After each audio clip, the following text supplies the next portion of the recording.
इंसान पूरी जिंदगी सत्य को भी जान लेता है, बट कुछ अटैचमेंट्स हैं उसकी जिससे वो मुक्त नहीं हो पाता। कैसे इसके पार जाया जा सकता है?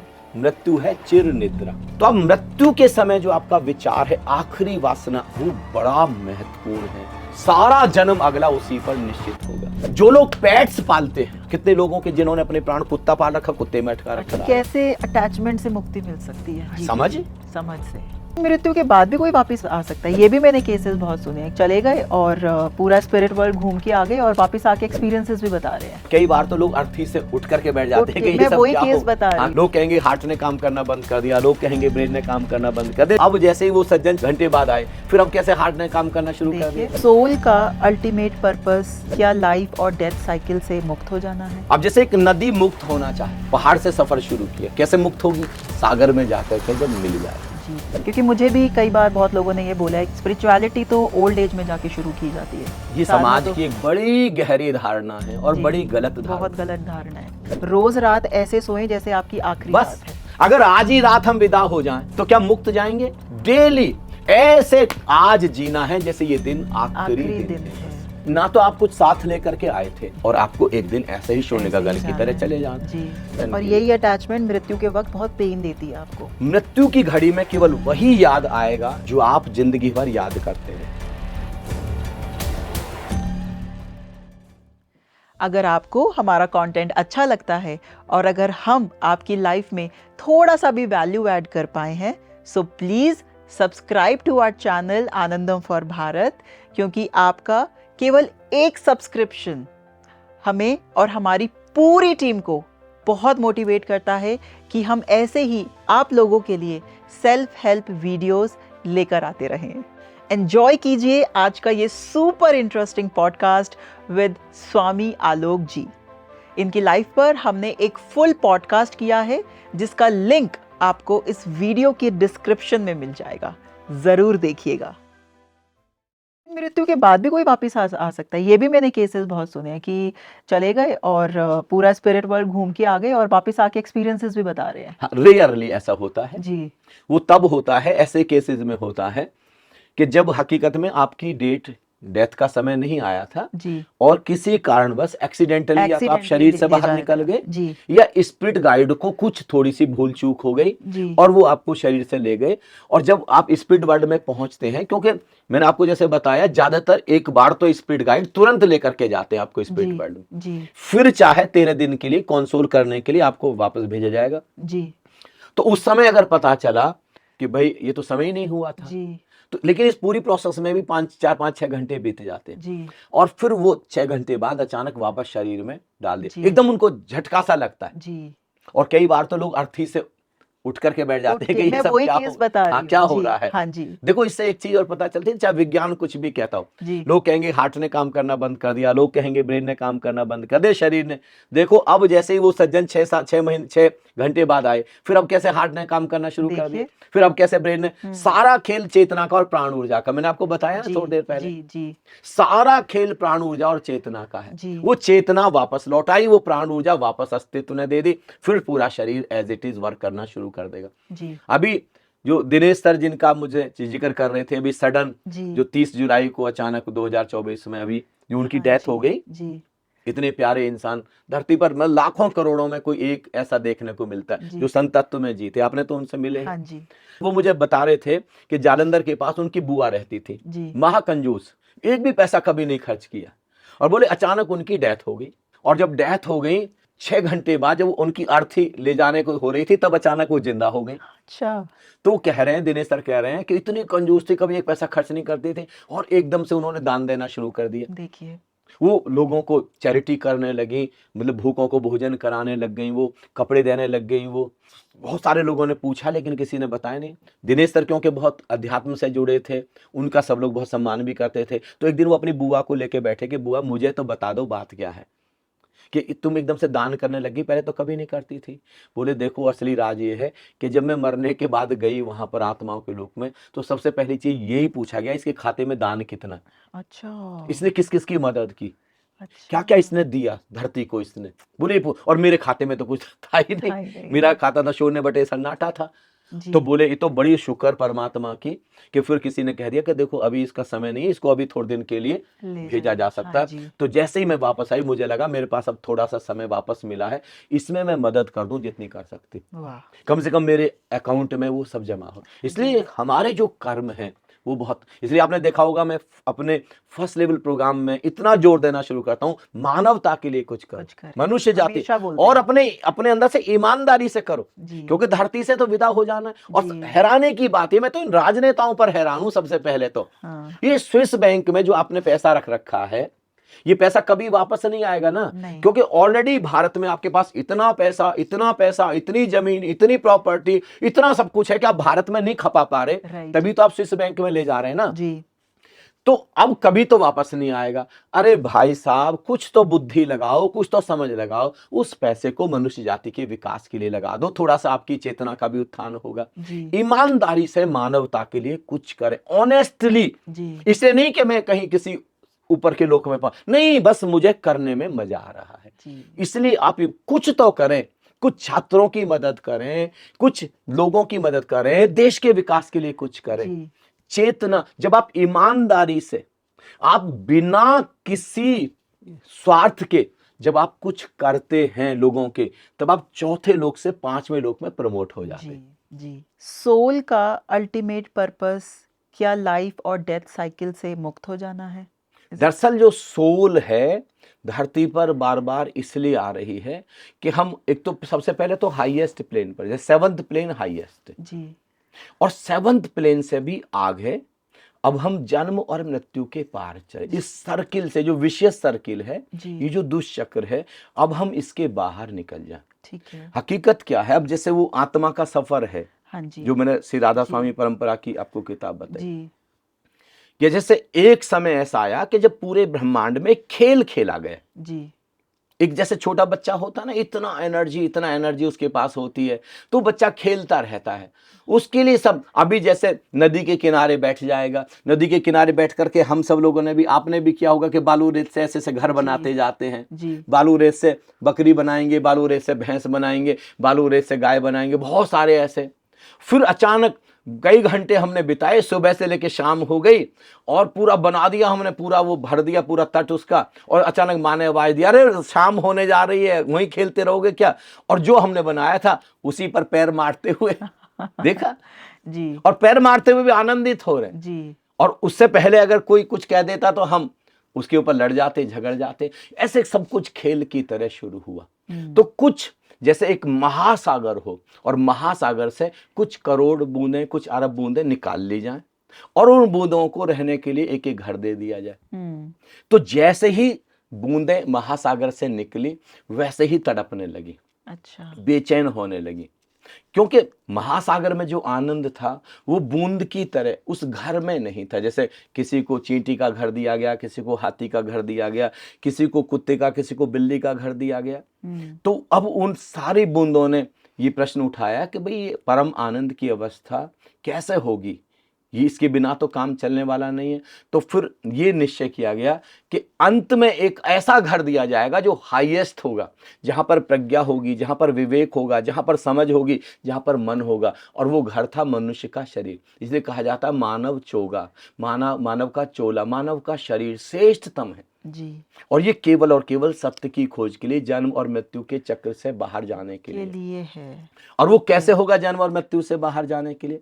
अब जैसे एक नदी मुक्त होना चाहती है जी, तो नदी ने पहाड़ से सफर शुरू किया। कैसे मुक्त होगी? सागर में जाकर के जब मिल जाएगी जी, सागर में जाके सागर ही हो जाएगी, वहां नदी मुक्त हो जाएगी। अभी तो बहती जा रही, बहती जा रही, बहती जा रही, बहती चली जा रही। ऐसा नहीं कि बहते हुए दुखी है, बहते हुए नाच रही है, कल कल नाद कर रही है, संगीत बजा रही।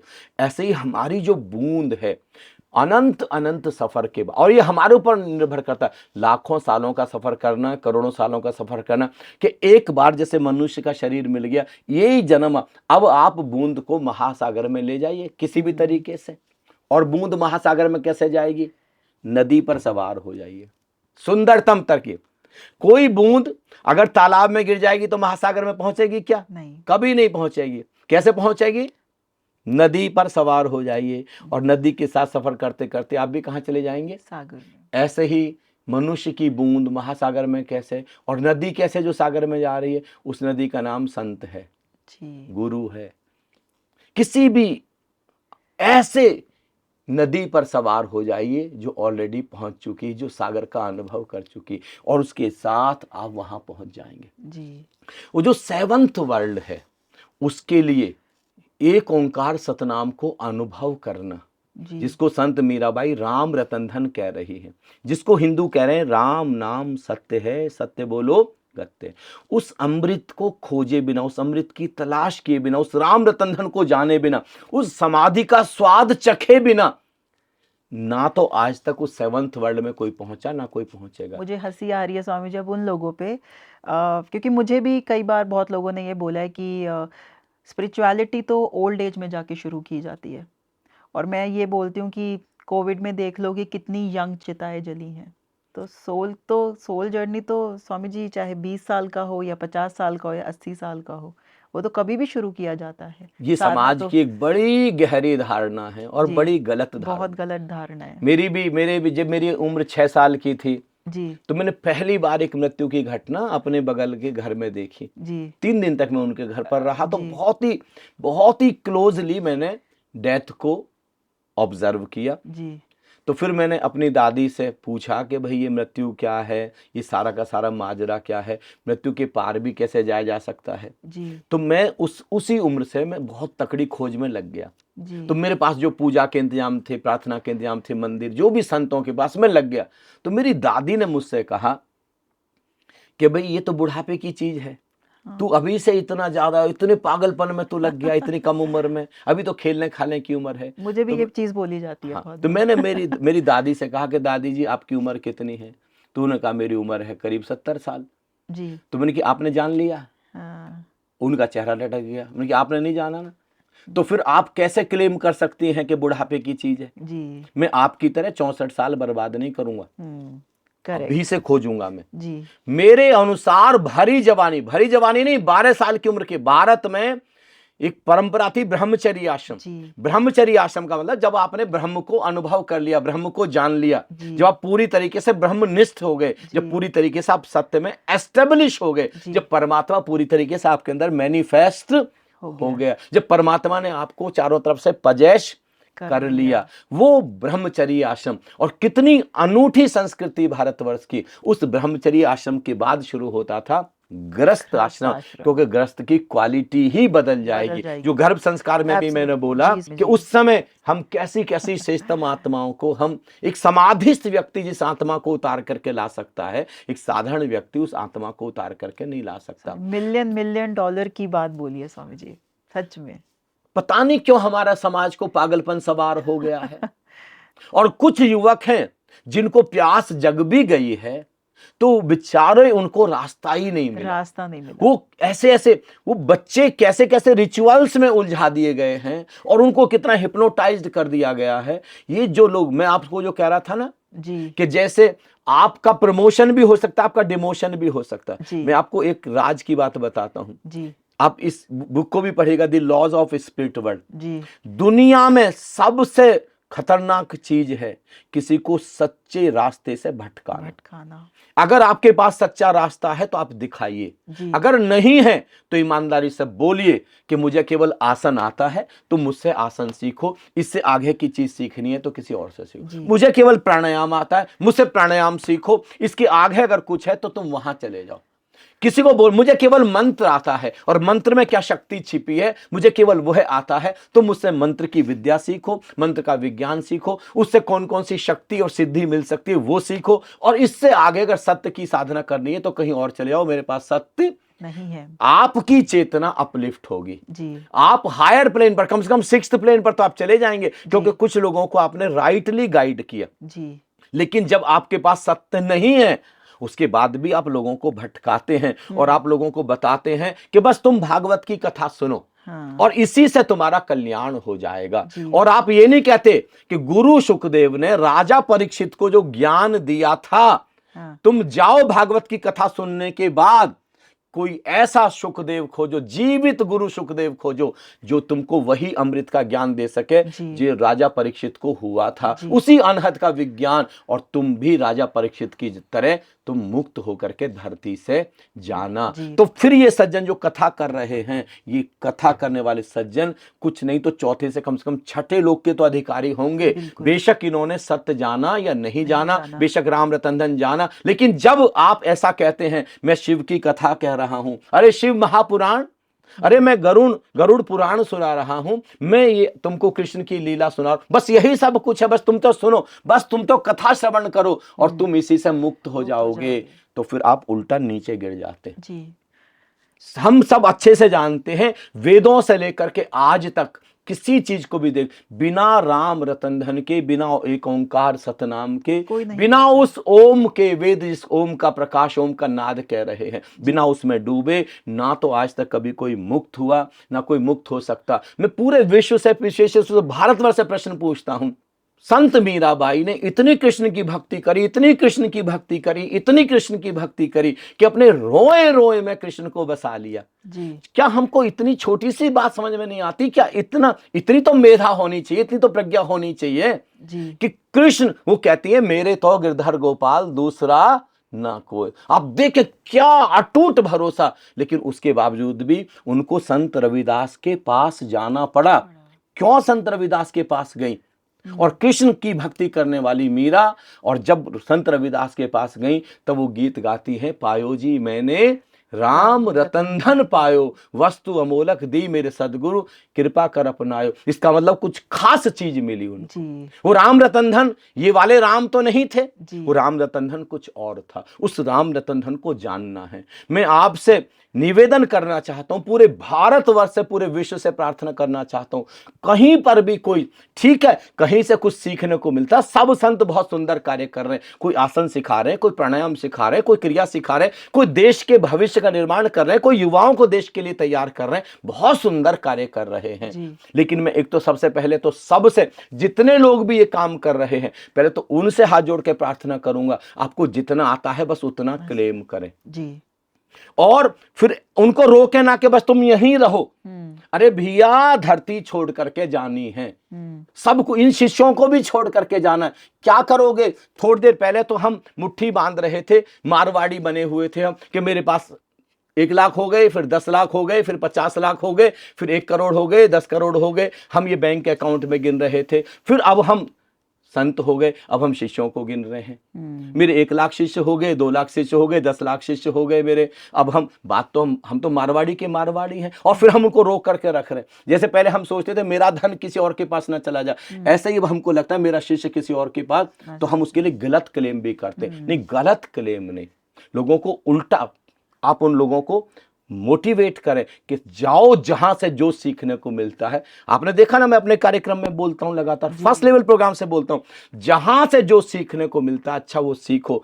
और मेरे पास तो कम समय में जा नहीं पाता, कहीं से अच्छी चीज सीख करके आओ तो मुझे भी बताओ, जिससे कि हम अपने प्रोग्राम में उसको इंक्लूड कर सकें, जिससे कि हम भी अपने प्रोग्राम को और एनरिच कर सके। कैसे? अब मधुमक्खी हमसे बेहतर है? बताओ, हद हो गई। बताओ, आप देखिए, आप मधुमक्खी क्या कभी ऐसा कहती है कि मैं तो बस, क्या कहते हैं, गुलाब के फूल पर बैठूंगी, बस वहीं से मकरंद बीन के लाऊंगी? नहीं, गुलाब का फूल मिलता है, गुलाब के फूल पर बैठ जाती है, गेंदे का मिलता है, गेंदे पर बैठ जाती है, कमल का मिलता है, कमल का, चांदनी का मिलता है, चांदनी का, डहलिया का मिलता है, डहलिया का, उसको जो भी फूल, जंगली फूल मिलता है तो जंगली फूल पर बैठ जाती है जी। मकरंद बीन के लाती है और अपने छत्ते में शहद भरती जाती है, भरती चली जाती है। हम तो भाई मधुमक्खी से भी गए बीते, अगर हम अपने आप को कह रहे हैं 84 लाख योनियों में हम श्रेष्ठतम है। तो ये चीज है, जब तक आप पूरी तरीके से विकसित नहीं हो पाते, और पूरी तरीके से विकसित का मतलब है सुंदरतम साधना कहां पर पूरी होगी? शरीर होते हुए भी शरीर का भान नहीं है। सारी दुनिया देख रही है कि आपका शरीर है, लेकिन आप पता है कि आप विदेही हैं। देह में होते हुए भी देह नहीं, देह मेरी नहीं, मैं देह में नहीं। जानता जो यह है योगी वही, जान कर तू इसे बस अभी मुक्त हो, ज्ञान की मुक्त की महागीता सुनो। राजा जनक को अष्टावक्र समझा रहे हैं, अभी इसी समय मुक्त हो सकते हैं हम, लेकिन हम इतना ज्यादा संसार में जो हम, कितनी हैरानी की बात है, जो हमको संसार से तारने के लिए आए हैं वो सब भी उन्हीं वासनाओं में, उन्हीं कामनाओं में उलझे हुए हैं। स्वामी जी, ये भी बोला गया है कि अगर काशी में अगर आपकी मृत्यु होती है या अगर आप वृद्धावस्था में आ गए हैं और आपको पता है कि आपके लास्ट डेज चल रहे हैं, तो अगर आप अपना देह काशी में त्यागते हैं तो आपको ऊपर के जो रेल्म्स है वो देखो इसका विज्ञान समझिए, ऐसा क्यों कहा जाता है। जी मैंने अभी आपको बताया जो स्पिरिट वर्ल्ड है, जो आत्माओं का लोक है, उसके जी अधिष्ठाता है भगवान शिव। हाँ जी उसका सारा कंट्रोल भगवान शिव के पास है। जी तो भगवान शिव चाहे तो आपकी डेथ भी टाल सकते हैं, जी फर्स्ट को सेकंड पर, सेकंड को थर्ड पर कर जी सकते हैं। हकीकत में हम सब लोग जिनको अनुभव था, जी जिन्होंने भी जाना कि भगवान शिव गवर्नर हैं, हम सब लोग मृत्यु से डरे हुए लोग हैं। हाँ जी हम किसी तरीके से भी मृत्यु टालना चाहते हैं। और जब हमको पता लगा कि जो मृत्यु के देवता हैं वो भगवान शिव हैं, जी तो अब उनकी जो नगरी है वो काशी नगरी है, बनारस है।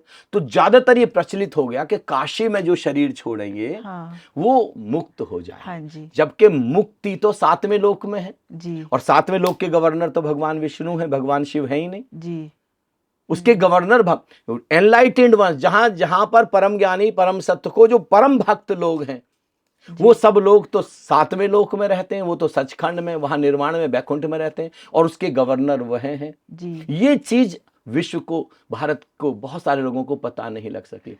और एक चीज और भी है, संत कबीर के उदाहरण से लेना आप। संत कबीर की जो कर्म भूमि है वो पूरे कर्म भूमि भी और साधना भूमि भी, और जब सिद्ध हो गए तो सिद्ध भूमि भी, वो है काशी जी है ना। हाँ जी। 120 साल की उम्र तक काशी में रहे, और जो मरने का समय आया, जब शरीर छोड़ने का समय आया, तो शिष्यों को कहा कि अब जल्दी से मुझे मगहर लेके चलो।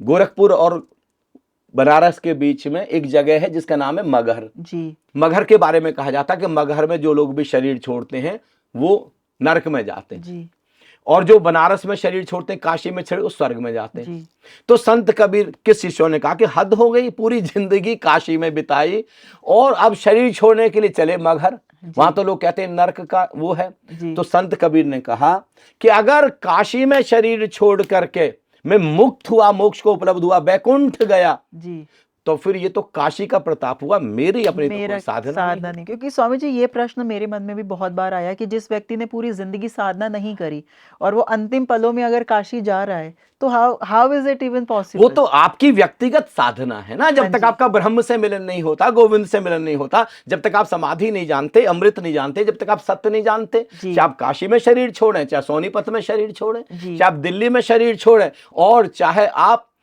कलकत्ता में शरीर, कहां आपने शरीर छोड़ा, ये बात तो महत्वपूर्ण ही नहीं है। जी जी जी महत्वपूर्ण तो है आपने सत्य जाना कि नहीं जाना। जी। अब वो वहां पर चले गए, उन्होंने संत कबीर ने कहा मगहर में शरीर छोड़ने के बाद मैं बैकुंठ जाऊं, तब कोई बात हुई, तब मेरी साधना हुई। ये तो कोई साधना न हुई। नहीं, ये बिल्कुल बात मुझे नहीं जचती है कम से कम कि काशी में नहीं, वो तो आपका व्यक्तिगत साधना है, ये व्यक्तिगत चीज है। आपको अपने तल पर साधना करनी पड़ेगी, तभी आप मुक्त होंगे, नहीं तो आप मुक्त नहीं हो सकेंगे। तो ये स्पिरिट वर्ल्ड की जर्नी मैंने आपको बताई।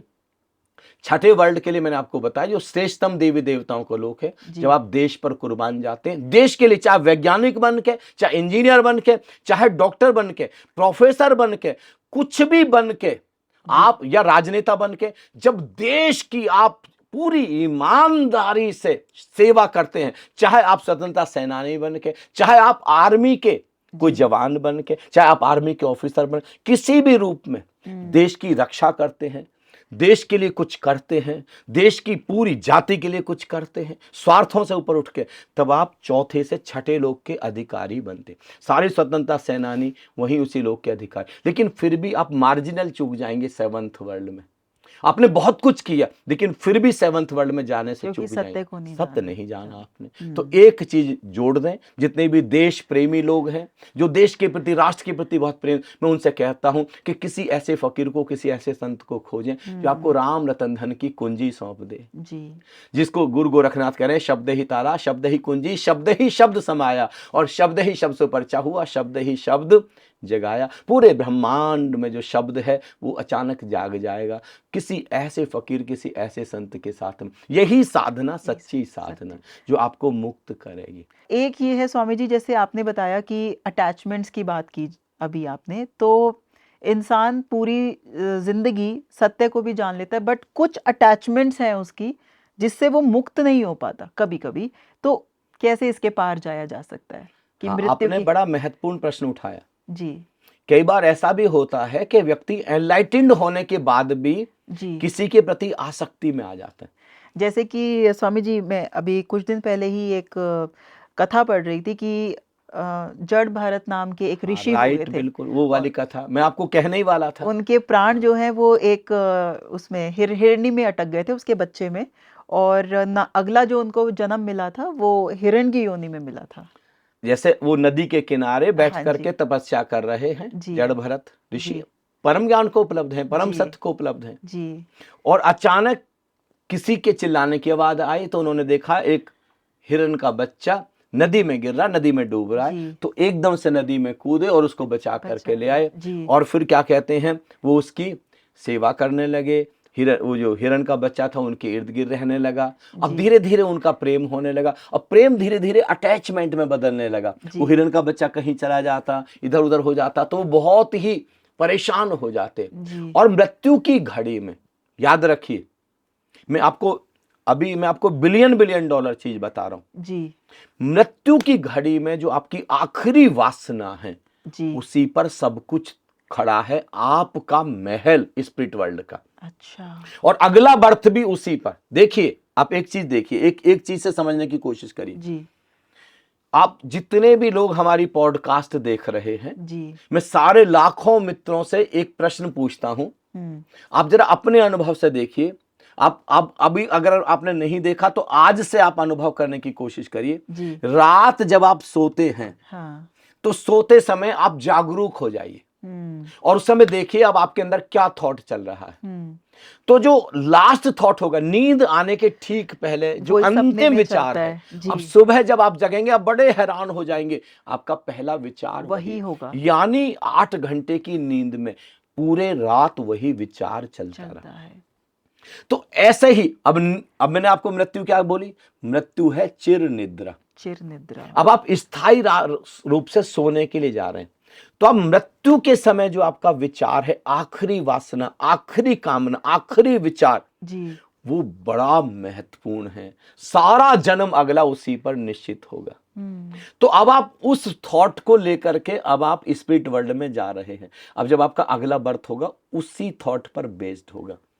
देख, मेरा जो अनुभव है, जैसे जितने भी दादा और जितनी भी दादी हैं, उनकी जो आसक्ति, उनके जो प्राण हैं, वो पोते या पोती में अटक जाते हैं, क्योंकि वो उनको खिला रहे हैं। अब वो रिटायर हो चुके हैं, उनके पास कोई काम धाम तो है नहीं, उनको खिलाते खिलाते अब पोते पोती के प्रति उनको इतना अटैचमेंट, वो सब कुछ छोड़ने के लिए तैयार है। पोते पोती को, धोते धोती को छोड़ने के लिए तैयार नहीं है। तो अब जब आखिरी जब शरीर से विदा होंगे तब उनके प्राण पोते या पोती में ही अटके होंगे। हाँ। तो इसलिए उनकी बर्थ पोते या पोती के माध्यम से होगी।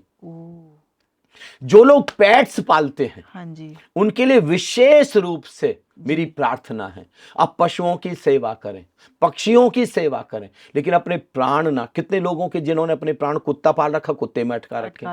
अब आप जड़ भरत से उनसे समझने की कोशिश करें, प्राण कहां पर अटक गए, उस हिरण में, हिरण के बच्चे में। हिरण का बच्चा बड़ा और इनकी मृत्यु की घड़ी आ गई। अब इनको बस एक ही चिंता सता रही है, मेरे बाद में भी हिरण का क्या होगा, मेरे बाद में हिरण का, मेरे बाद में हिरण का क्या होगा।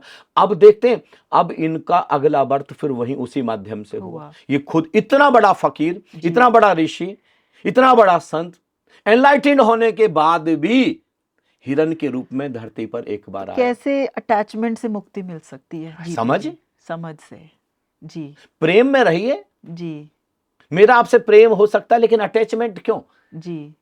इतना ज्यादा पकड़ क्यों? किसी भी रिश्ते पर इतनी पकड़ क्यों जी? ना किसी शिष्य पर पकड़ होनी चाहिए, ना किसी गुरु पर पकड़ होनी चाहिए, ना माँ पर, ना पिता पर, ना भाई पर, ना बहन पर जी। सारे संत हमको समझ, और भारतवर्ष ने तो अपने नेशनल फ्लावर के रूप में कमल को चुना है, जानबूझ करके संदेश देने के लिए कि कमल का फूल पानी में रहता है, पानी से निकालो तो एक बूंद भी पानी की उसको छूती नहीं है। जी। तो हमको जीवन की उस ऊंचाई पर पहुंचना है जहां पर हम कमल के फूल की तरह हो जाएं, संसार के जल में रहें, संसार के पानी में रहें, लेकिन संसार का पानी छूता ना हो। और प्रज्ञा और समझ साधना से ही आएगी। निश्चित रूप जितनी से आपकी जितनी साधना गहरी होगी उतनी प्रज्ञा गहरी होगी, और जितनी प्रज्ञा गहरी होगी उतनी साधना गहरी होगी। जी। दोनों चीजें साथ साथ विकसित होंगी। जी। और हमको धीरे धीरे जो जो हम संसार में रोज रोज कर्म कर रहे हैं, जो जो गलतियां, जो जो भूलें हो रही हैं, जी। उन सब से हमको डेली डेली रात को सोते समय सेल्फ एनालिसिस करके करके ही आत्मविश्लेषण, जी। जिसको कहते हैं सेल्फ स्टडी, जिसको महर्षि पतंजलि, जिसको भगवान महावीर कहते हैं स्वाध्याय।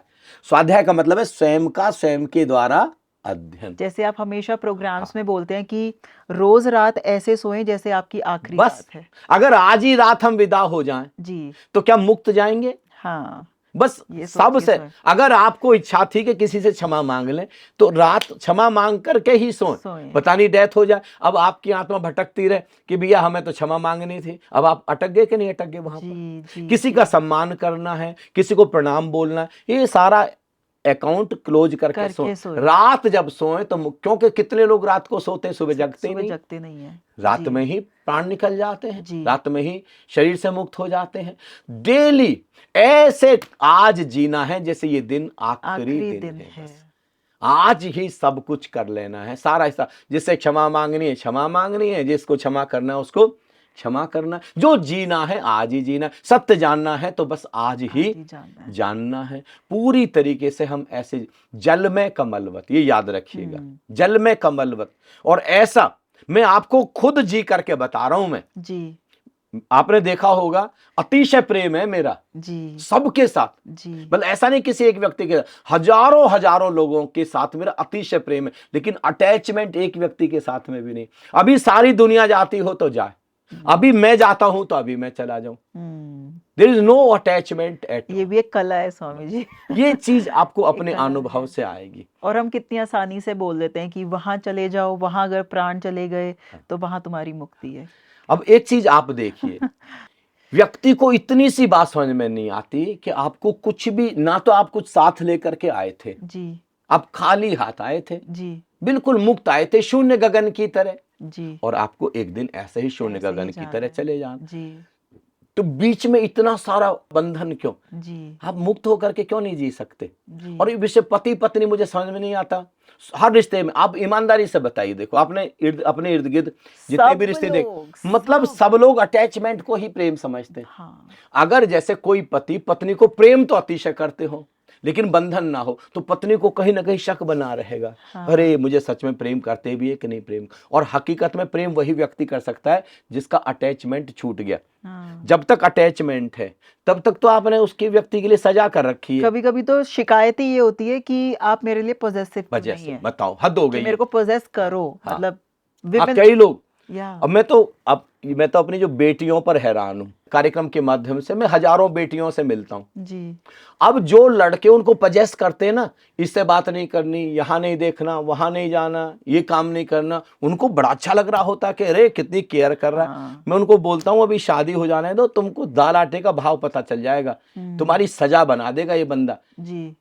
अरे तुमको अभी बर्दाश्त नहीं कर पाता, शादी के बाद कैसे बर्दाश्त करेगा जी?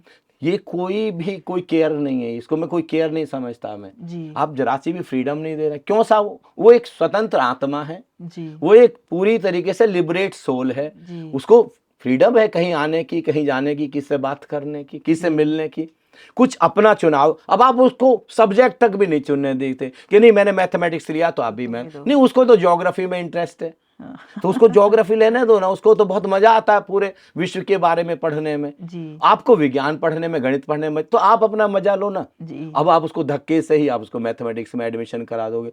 सारे जगत में पजेसिवनेस को प्रेम समझा जाता है, पजेसिवनेस प्रेम नहीं। हम यहाँ पर अल्टीमेट लिबरेशन, और यही अटैचमेंट मृत्यु के वक्त बहुत पेन देती है आपको, इट्स वेरी पेनफुल। ये 100% जी, मृत्यु के समय ही सारा तय होगा जी। इसलिए भगवान श्री कृष्ण कह रहे हैं अर्जुन को कि हे अर्जुन, शिव नेत्र पर आ जाओ मृत्यु के समय और सारे बंधनों से मुक्त हो जाओ जी। और वहां पे ओंकार श्रवण करते करते मुक्त हो जाओ। ओंकार श्रवण करते करते जो ओंकार गूंज रहा है, जो राम रतन धन चल रहा है मृत्यु की घड़ी में। लेकिन मृत्यु की घड़ी में तभी याद आएगा जब जीवन भर आप करते रहे हो और उस समय कोई आपको याद दिलाने वाला मिल जाए। इसलिए धरती पर मास्टर की जो भूमिका है वो बड़ी महत्वपूर्ण। लेकिन फिर दोबारा दोहराऊं, मास्टर सच में ही मास्टर होना चाहिए, जो खुद भी मुक्त हो और आपको भी मुक्त करना सिखाता हो, जो खुद सज्जन बंधन में है और आपको भी बंधन में डालते हैं और आपको भी समझाते हैं कि नहीं कहीं और मत जाना। कितने कट्टर हो गए लोग, हद हो गई है बिल्कुल जी। यहां नहीं जा सकते, वहां नहीं जा, उससे क्यों मिल लिए, तूफान मचा देते हैं। नहीं, ये कोई धर्म हुआ बताओ, हद हो गई है। स्वामी जी ये बहुत इंटेंस और बहुत बहुत डीप टॉपिक है और मैं सच बताऊं तो मेरा मन ही नहीं कर रहा है कि मैं ये पॉडकास्ट एंड करूं, लेकिन मैं चाहूंगी स्वामी जी कि हम इसके ऊपर और गहराई से बात करें कि किस तरह की साधना हम कर सकते हैं अल्टीमेट मोक्ष की तरफ अपनी लाइफ जर्नी को लेके जाने अभी एक बहुत महत्वपूर्ण चीज याद आ गई। हाँ जी स्वामी जी बताइए। और जब मैं आया था तब आपने मुझसे एक प्रश्न पूछा था जी कि जैसे अगर कई लोग कहते हैं कि मृत्यु की घड़ी जब आई है जी तो उस समय परमात्मा को याद कर लो, हाँ जी, राम को याद कर लो तो आप मुक्त हो जाएंगे। हाँ जी। मैं आपसे कहता हूं मृत्यु की घड़ी में केवल वही याद आएगा जो आप जिंदगी भर याद करते रहे जी। जिसका सिमरन आप जिंदगी भर करते रहे जी, वही याद। एक कहानी में अक्सर सुनता हूं और उससे ज्यादा झूठी कहानी मुझे आज तक कोई नहीं लगती। अब मैं अपने जब मैं पहले बचपन में सुनता था तो मैं भी बड़ा एक्साइटेड हो जाता, बड़ा रोमांचित हो जाता था कि अरे ऐसे ही मैं भी करूंगा। मैंने सुना है कि एक बड़ा व्यापारी, मारवाड़ी व्यापारी, जिसको व्यापार के अलावा कुछ भी नहीं दिखाई देता था जी, उसने अपने बेटे का नाम नारायण रख लिया।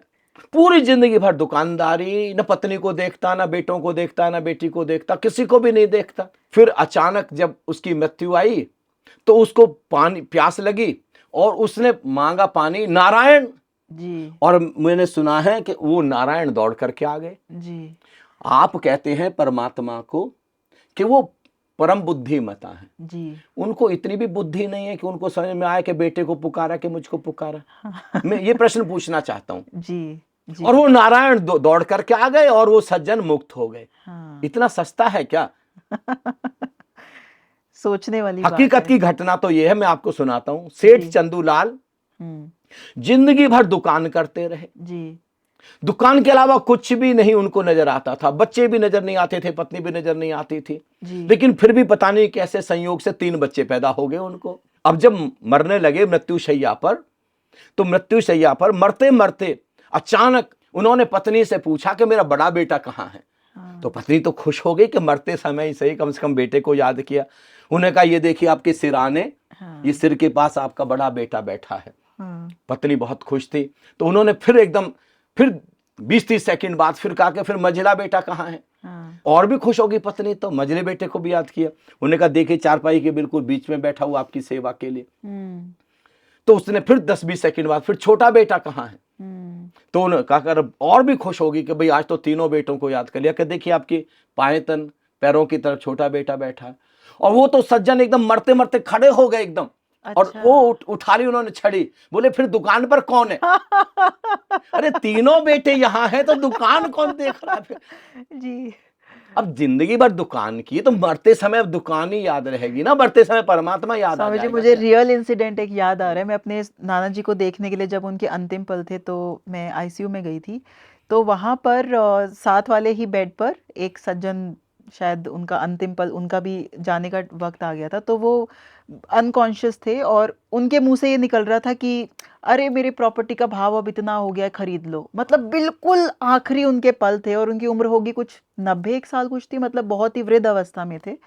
और उसके बाद जब मैं आपके प्रोग्राम्स में आई, जब मैंने थोड़ा जाना इन सब चीज़ों के बारे में, और जब मुझे वो इंसिडेंट याद आता है अब, तो मुझे लगता है कि पूरा जीवन इन्होंने यही जिया और आखिरी वासना भी यही थी। अब अगला जन्म उनको कैसा मिला, वही उसी सब उलझनों में अब उनका जन्म। अब जो शेयर मार्केट में उलझे हुए हैं, अब उनको मरते समय पूरा शेयर मार्केट ही तो याद आएगा ना जी। वो ऐसा तो नहीं परमात्मा है। जिंदगी भर आप जो करते रहे, याद रखिए जिंदगी भर की वासना घनीभूत हो जाएगी जी, कंडेंस्ड हो जाएगी, कंडेंस्ड, और आपकी आंखों के सामने आ जाएगी जिंदगी भर की। अगर आप प्रार्थना में हैं, अगर आप समाधि में हैं, अगर आप ध्यान में हैं, अगर आप निराकार में हैं, अगर आप ओंकार में हैं, जी। तो मृत्यु की घड़ी में, क्योंकि सारी की सारी इंद्रियां तो अब सिकुड़ गई ना अंदर जी।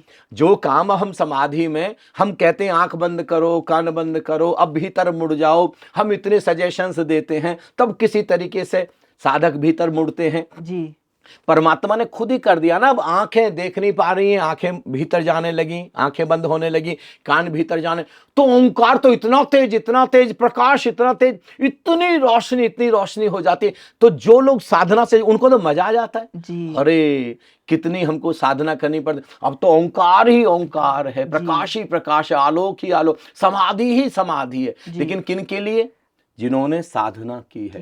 जिन्होंने साधना नहीं की, जो केवल कामना में जिए, जो वासना में जिए, उनकी अंतिम समय में केवल कामना और वासना रहेगी। तो मैं सारे जगत से निवेदन करना चाहता हूं, कृपया इस भूल में, इस गलती में ना रहें कि आप मृत्यु की घड़ी में परमात्मा को याद कर लेंगे, या अपने बेटे के नाम ईश्वर रख लेंगे, या अपने बेटे के नाम परमेश्वर रख लेंगे, या अपने बेटे का नाम नारायण रख लेंगे, तो आप उस नारायण को धोखा दे देंगे। नहीं, ऐसा कभी नहीं होता। वो परम बुद्धिमता है, कॉस्मिक इंटेलिजेंस है, उसको सब पता लगता है जी। ऑस्ट्रेलिया की एक नर्स है ब्रॉनी वेयर जी, उन्होंने 25 साल तक मरते लोगों पर शोध किया, क्योंकि उनको जो जॉब मिली हॉस्पिटल में, वो वाली जॉब मिली जहां पर लोग मृत्युशैया पर थे। किसी की मौत 7 दिन में, किसी की 10 दिन में, किसी की 15 दिन में, अधिकतम 3 महीने में। तो उनके ऊपर शोध किया और उन्होंने एक किताब लिखी है, the top 5 regrets of the dying. मृत्यु के पहले के 5 सबसे बड़े पछतावे। मैं कहूंगा सब लोग उस किताब को पढ़ें। उस किताब में सबसे पहला रिग्रेट यही है, काश समय रहते हुए मैंने अपनी जिंदगी को जी लिया होता। वो महिला कहती है, एक व्यक्ति भी नहीं पछताया कि काश मेरे पास धन होता, करोड़ों अरबों रुपए होते, काश मेरे पास संपत्ति होती, काश आलीशान गाड़ी होती, इसके लिए कोई नहीं पछताया। केवल इसलिए पछताया, काश समय रहते हुए मैंने अपनी जिंदगी को जी लिया होता, सत्य को जान लिया होता, जिसके लिए मैं धरती पर आया था, जो मेरे मिशन था, वो काश मैंने पूरा कर लिया होता। तो आप जिस मिशन के लिए धरती पर हैं, उस मिशन को जाने, गहरी साधना में लगे। संसार में रहना है, धन भी कमाना है, मकान भी है, लेकिन कोई अटैचमेंट ना रखें। अरे आनंद में धन कमाएं, संसार में प्रेम से रहें, संबंधों में रहें, लेकिन जल में कमलवत। जी स्वामी जी, इस पर और गहराई से हम दूसरे और पॉडकास्ट लेकर आएंगे इसी टॉपिक पर, जिसमें हम बहुत गहराई से जानेंगे कि किस तरह की साधना हम कर सकते हैं, ताकि अल्टीमेटली जो हमारा जर्नी है इस सोल का, वो अकम्प्लिश हो सके। निश्चित रूप से स्वामी जी, बहुत मज़ा आया मुझे ये पॉडकास्ट करके, और मैं सच बताऊं तो आज ये मेरी लाइफ का one of the best podcast है। Thank you so much Swami ji. Lot of thanks, बहुत अच्छा लगा मुझे भी। Thank you. Thank you Swami ji. आनंदम प्रणाम।